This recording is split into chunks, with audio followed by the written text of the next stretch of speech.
السلام عليكم، ازيكم؟ اخباركم ايه؟ اتمنى يا رب تكونوا دايما في احسن صحة وافضل حال. النهاردة تعالوا بقى نطبخ مع بعض حاجة سهلة كده وسريعة ولذيذة جدا، مش هتاخد منك اي وقت او مجهود. لو قايمة من النوم كده تعبانة او مكسلة او مش عارفة تطبخي ايه النهاردة، تعالي كده هاتي الفرخة بتاعتك وهاتي بقى شوية خضار كده من التلاجة، طماطميتين على فلفلتين على بصلتين، او ممكن نخليهم واحدة في ظل الاسعار بتاعت الايام دي. بس البصل صغنن خالص، فكده النهاردة هستخدم 3، فمعلش يعني ممكن تخليهم انتي 2، مفيش مشكلة. بجيب البصل بتاعي كده وبقطعه قطع، مش لازم تكون متساوية، يعني اهم حاجة قطع متوسطة لصغيرة. فالبصل هنا صغنن قوي، مش عارفة البصل ماله الايام دي، يعني كمان بقى سعره غالي وكمان حجمه ما تعرفيش مين اللي اقنعه يبقى صغير، يعني ما عدتش بلاقي البصل الكبير في السوق، مش عارفة راح فين. بنسمي الله كده ونبدأ نجيب حلتنا ونحطها على النار، ونحط فيها معلقتين كده من السمنة البلدي، طبعا بتخلي الأكلة خطيرة، يعني معروف ان السمنة البلدي تحفة. معايا رز، يبقى لازم احط زيت. الرز مينفعش بسمنة بس، لان الرز بيحتاج زيت.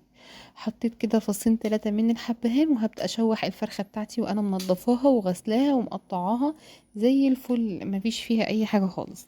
تمام. ببدأ اشوح بقى كده الفراخ بتاعتي على السمنة بعد ما قدحت، علشان تاخد الصدمة وتفضل الفراخ معايا طرية وما تطلعش ناشفة في الاكل. بديلها دقيقتين كده على الجنب اللي هو ناحية العظم في الاول. وانا خالية الجلد تقريبا، الولاد مش بيحبوا ياكلوا الجلد قوي، وخاصة جلد الصدر يعني، لكن الورك والاجنحة بسيب الجلد عليهم عادي، بيدي طعم حلو. بحط البهارات بقى الجافة بتاعتي اللي هي الخشب والورق اللورا والقرنفل، وكمان رشة كده من الفلفل الاسود. حطيت هنا كمان اللومي او اللي هو الليمون المجفف. فراخ يعني لازم ليمون بقى مجفف فريش اي حاجة، بس طبعا عندي عشان هيبقى فيه رز مش هينفع احط ليمون فريش. حطيت هنا الليمون المجفف، والبهارات دي يا جماعة زي بهارات الكبسة كده، بتبقى حلوة قوي. خلاص قلبت بقى كده الفراخ على الناحية التانية، بعد ما لونها بقى كده بقى شفاف معايا، خلاص بقلبها بقى على الجنب التاني علشان برضو تاخد الصدمة. حطيت هنا نص قرن كده من الفلفل الحر عشان متبقاش حر قوي، عشان الولاد الصغيرين وكده مش بيحبوا الحاجة الحارة. بدأت هجيب الجزرية بتاعتي هنا وابشرها كده بالمبشرة. خلاص بشرتها بالشكل ده كده، ومعايا البصل، شوفوا ال3 بصلات مطلعين ده ايه، يعني معلقتين بصل، الله المستعان والله. وبعد كده بقى جبت الفلفل وجهزت الخضار بتاعي، عمال الفراخ بقى تتشوح تشويحه حلوه كده مع البهارات، وتاخد من ريحه البهارات اللي احنا حاطينها ديت، وتنشف كويس. اكون انا مجهزه بقى، جهزت البصل، جهزت الجزرايه، وجهزت القرنين الفلفل، وكمان الطماطم بتاعتي. دي كل المكونات اللي هنستخدمها النهارده بقى في الاكله بتاعتي، كاني بعمل سلطه كده. الناس بصراحة احتارت ومش عارفة تعمل ايه في ظل اسعار الخضار اللي غليت قوي دي. الواحد بعد ما كان بينزل يتسوق مثلا ب100 جنيه ب200 جنيه كان يجيب خضار الاسبوع، دلوقتي مش عارف يعمل بهم اي حاجة يعني. حاجة بقت يعني صعبة، الواحد بقى يفكر كام مرة قبل ما يعمل طبق سلطة، اللي هو كان اي حاجة جنب الاكل كده يعني. بقينا نفكر طبق السلطة ده يتكلف ايه. الفراخ معايا اتشوحت خلاص ونشفت كويس وبقت معايا ممتازة كده. بحب احط بقى تكة كده جميلة بتفرق جدا بقى في الوصفة دي بالذات مع الفراخ. البرتقان المبشور، انا بجيب قشر برتقان وبحطه في الفريزر للكيكة والحاجات اللي انا بستخدمها دي. بحط معلقة واحدة من قشر البرتقان على الفراخ، بتخليها رهيبة وبتخلي طعم الاكلة دي حلوة قوي.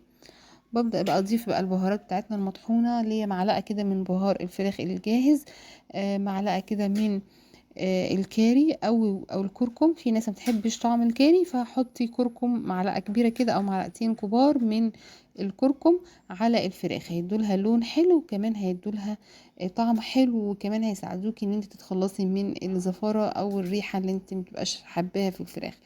برغم ان احنا لما بنغسل الفراخ كويس قوي، خلاص الريحة دي بتنتهي تماما. يعني بحط كده معلقة طحينة مع عصرة ليمونة، مع شوية ملح كده في مية ساقعة، وتغسلي فيها الفراخ وتنقعيها فيها ساعة كده وفي قلب التلاجة، هتشيل منك الريحة دي تماما وهتخليها زي الفل. خلاص كده بقى الفراخ بتاعتي اتشوحت كمان مع البهارات بقى اللي احنا حاطينها اللي هي المطحونه. شايفين دخلت خلاص في السوا تقريبا، يعني بقت نص سوا كده، وما شاء الله عليها بقى شكلها وريحتها تحفه. في المرحله دي بقى هبدا اضيف الخضار اللي احنا قطعناه مع بعض.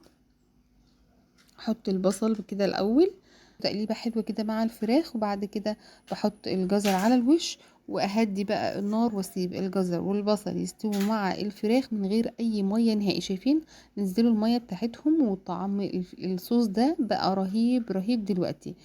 بصوا لو انتوا حابين تاكلوا الاكله دي كده، يعني لو حابين تعملوا الفراخ بالطريقه دي من غير ما تطبخوا معاها او تطبخوا عليها الرز، صدقوني بتبقى حلوه قوي. بطلعها بقى وادخلها الشوايه معلقه صلصه كده، وادخلها تحت الشوايه بتتحمر وبتطلع معايا حلوه جدا.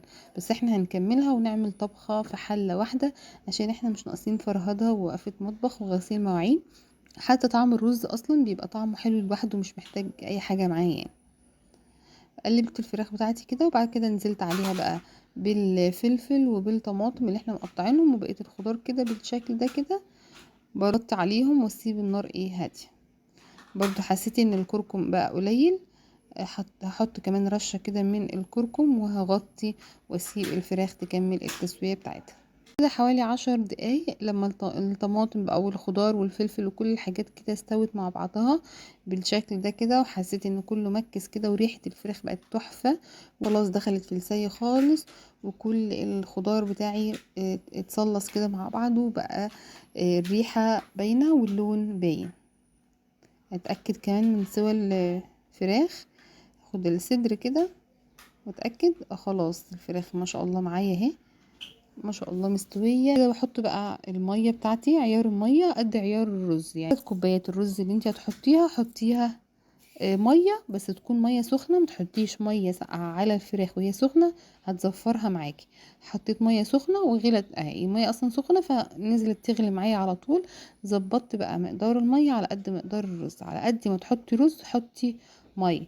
عاير الرز بتاعك بكوباية، حطيتي 3 4 كوبايات حطي زيهم بالظبط مية. طلع بقى الفراخ في الطبق. انا ما بحبش اسيب بقى الفراخ في وسط الرز. ما بتعرفيش بقى تحمريها، ما بتعرفيش بتبقى عليها كده رز، اللي بياكل بيتضايق من شكلها. شايفين بقى الخلطة التحفة دي هنزل فيها بقى بالرز. تخيلوا طعم الرز بيبقى ايه، بيبقى خطير خطير خطير خطير. الرز خلاص اتشرب كويس بكل بقى الحاجات اللي فيه ديت، بالخضار بكل حاجة، ما تخافوش مش هيبان فيه حاجة. مجرد ما بيستوي كل الحاجات دي بتدوب في الرز وبيبقى طعمه حلو قوي. خلاص اول بقى الرز خلاص بتاعي اتشرب كده، وظبطت الملح بتاعه وظبطت كل حاجة. ولعت كده فحمية على النار، وسايبه الرز طبعا يهدى معايا، وحطيت معلقة سمنة بلدي. آه، وبدأت بقى احمر بقى الفراخ، ريحتها تحفة تحفة، والفحمية كده بتولع معايا تمام.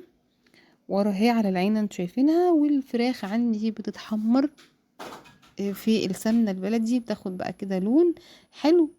بصراحة الأكلة دي خفيفة وسريعة وجميلة جدا، طعمها حلو قوي قوي قوي كده، خدت لون وخدت طعم السمنة البلدي تحفة. والرز بتاعي كمان استوي، وكل بقى البهارات اللي هي الصحيحة اللي طلعت على الوش، انا بقى قبل ما بغرف بشيل كل بقى الحاجات اللي صحيحة ديت خلاص عشان ما تبانش. بحط الفحمية كده في نص الرز بالشكل ده، وبرص حواليها الفراخ بتاعتي في قلب الحلة تمام. الفكرة دي حلوة جدا، بتخلي طعم الأكلة بصوا مندي بقى، مندي فراخ تحفة تحفة تحفة. رصيت الفراخ بتاعتي بالشكل ده كده، وحطيت بقى شوية السمنة اللي كنت محمرة فيهم ومصباهم فوق الفحمية وطافية. تحفة تحفة تحفة تحفة.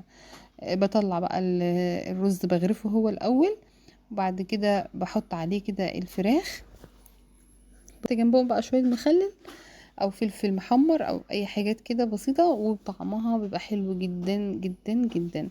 بجد اتمنى تجربوا الوصفة، قد ايه طعمها جميل ولذيذة جدا، وان شاء الله تعجبكم. واشوفكم على خير في فيديو جديد. سلام.